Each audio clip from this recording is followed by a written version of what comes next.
Welcome back A to Z online classes. Friends, मैं 30 दिसंबर का first shift का question लाया हूं क्योंकि जब से एग्ज़ाम 28 दिसंबर से एनटीपीसी का एग्ज़ाम शुरू हुआ है और मैं उसी दिन से फर्स्ट एंड सेकंड शिफ्ट का हर शिफ्ट का मैं क्वेश्चन डाल रहा हूं कि आने वाले एग्ज़ाम में आपके लिए फ़ायदेमंद हो सके। ठीक है फ्रेंड्स, इससे पहले आरआरबी एमआई का जो एग्ज़ाम हुआ था उसमें मैंने हर शिफ्ट का क्वेश्चन डाल चुका हूँ। अगर आपने मेरे वीडियो अभी तक नहीं देखे तो आप मेरे चैनल को सब्सक्राइब करके आप वहाँ पे जाके देख सकते हैं। ठीक है फ्रेंड्स, क्योंकि अगर आपने अभी तक मेरे चैनल को सब्सक्राइब नहीं किया है तो सब्सक्राइब कर लें, क्योंकि आने वाले टाइम में मैं डेली शिफ्ट बाय शिफ्ट का वीडियो डालूंगा। ठीक है फ्रेंड्स, वीडियो स्टार्ट करते हैं। क्वेश्चन नंबर फर्स्ट हमारा है, बेरी बेरी रोग किस विटामिन की कमी से होता है? इसका आंसर हो जाएगा बेरी बेरी रोग विटामिन B1 की कमी से होता है। किसी दोस्तों, विटामिन B1 की कमी से। क्वेश्चन नंबर 2, पाइथन क्या है? इसका आंसर हो जाएगा पाइथन एक प्रोग्रामिंग लैंग्वेज है। क्या दोस्तों? Programming language. क्वेश्चन नंबर 3, अरब सागर में कौन सी नदी गिरती है? इसका आंसर हो जाएगा अरब सागर में ताप्ती नदी गिरती है। क्या दोस्तों? कौन सी नदी? ताप्ती नदी। अब चलिए क्वेश्चन नंबर 4 पे। क्वेश्चन नंबर 4 हमारा है, संविधान के पिता किसे कहा जाता है? इसका आंसर हो जाएगा संविधान के पिता भीमराव अंबेडकर को कहा जाता है। किसको दोस्तों? भीमराव अंबेडकर को। क्वेश्चन नंबर 5, भारत के शिक्षा मंत्री कौन हैं? इसका आंसर हो जाएगा भारत के शिक्षा मंत्री श्री रमेश पोखरियाल निशंक हैं। कौन दोस्तों? श्री रमेश पोखरियाल निशंक। अब हम चलें क्वेश्चन नंबर 6 पे। क्वेश्चन नंबर 6 हमारा, पहला नेशनल पार्क कौन सा है? इसका आंसर हो जाएगा भारत का पहला national park Jim Corbett national park. क्या दोस्तों? Jim Corbett national park.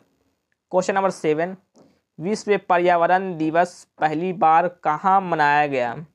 इसका आंसर हो जाएगा विश्व पर्यावरण दिवस पहली बार स्वीडन की राजधानी स्टॉकहोम में मनाया गया। कहाँ दोस्तों? स्वीडन की राजधानी स्टॉकहोम में। अब चलें क्वेश्चन नंबर 8 पे। क्वेश्चन नंबर 8 हमारा है, कौन सार्क का सदस्य देश नहीं है?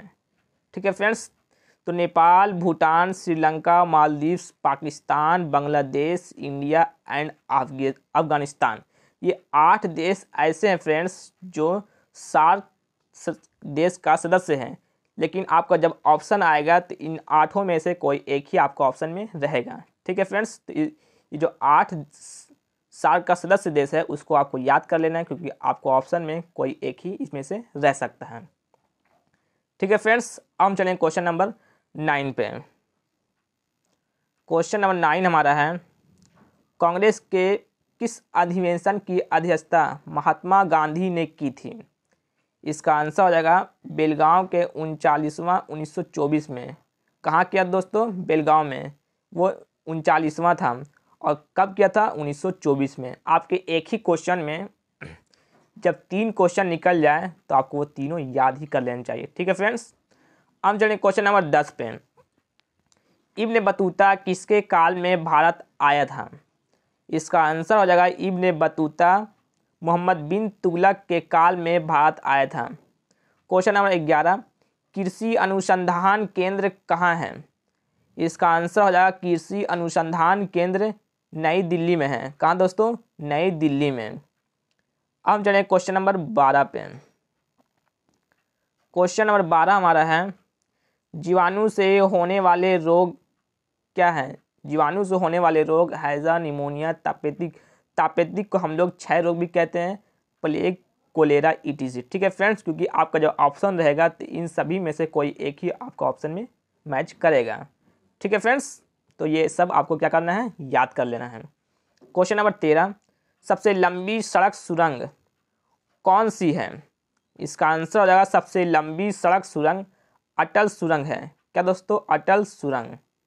क्वेश्चन नंबर 14, आईपीएल 2019 किसने जीता है? इसका आंसर हो जाएगा आईपीएल 2019 मुंबई इंडियंस ने जीता है।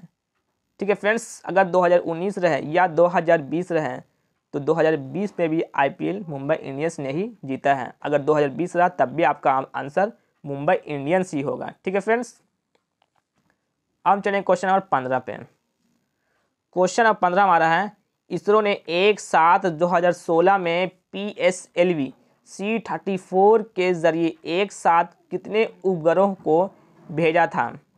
इसका आंसर हो जाएगा 20 उपग्रहों को भेजा था। कहाँ से भेजा था? आंध्र प्रदेश के श्रीहरिकोटा में स्थित सतीश धवन केंद्र से। ठीक है फ्रेंड्स।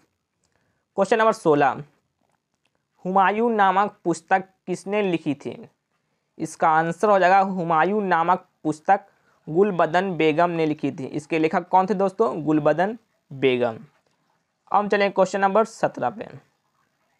क्वेश्चन नंबर 17 हमारा, डीमोनिटाइजेशन के समय RBI के गवर्नर कौन थे? इसका आंसर हो जाएगा डीमोनिटाइजेशन के समय RBI के गवर्नर उर्जित पटेल थे। कौन दोस्तों? उर्जित पटेल। क्वेश्चन नंबर 18, 2020 गणतंत्र दिवस पर मुख्य अतिथि कौन थे? इसका आंसर हो जाएगा जेयर बोल्सनारो। Jeer Bolsonaro. ये कौन थे दोस्तों? ये ब्राज़ील के राष्ट्रपति थे। ब्राज़ील के राष्ट्रपति। क्वेश्चन नंबर 19, जातक कथा किस धर्म से संबंधित है? इसका आंसर हो जाएगा बौद्ध धर्म से। जातक कथा बौद्ध धर्म से संबंधित है। अब चलें क्वेश्चन नंबर 20। क्वेश्चन नंबर 20 हमारा है, यूनेस्को का मुख्यालय कहाँ है? इसका आंसर हो जाएगा यूनेस्को का मुख्यालय पेरिस में है। कहाँ दोस्तों? पेरिस में। क्वेश्चन नंबर 21, भारत के पहले राष्ट्रपति कौन थे? इसका आंसर हो जाएगा भारत के पहले राष्ट्रपति राजेंद्र प्रसाद थे। कौन दोस्तों? राजेंद्र प्रसाद। क्वेश्चन नंबर 22, गीत गोविंद के लेखक कौन हैं? इसका आंसर हो जाएगा गीत गोविंद के लेखक जयदेव हैं। कौन दोस्तों? जयदेव। अब चलिए क्वेश्चन नंबर 24 पे। सॉरी दोस्तों, क्वेश्चन नंबर 23। क्वेश्चन नंबर 23 हमारा है, यूरेनियम का भंडार भारत में सबसे ज़्यादा कहाँ है? तो यूरेनियम का भंडार भारत में सबसे ज़्यादा झारखंड और आंध्र प्रदेश में है। अगर आपका ऑप्शन रहेगा तो ये दोनों में से कोई एक ही रहेगा। ठीक है फ्रेंड्स, तो ये दोनों आपको याद कर लेना है, झारखंड और आंध्र प्रदेश। क्वेश्चन नंबर 24, नींबू के रस का pH मान कितना होता है?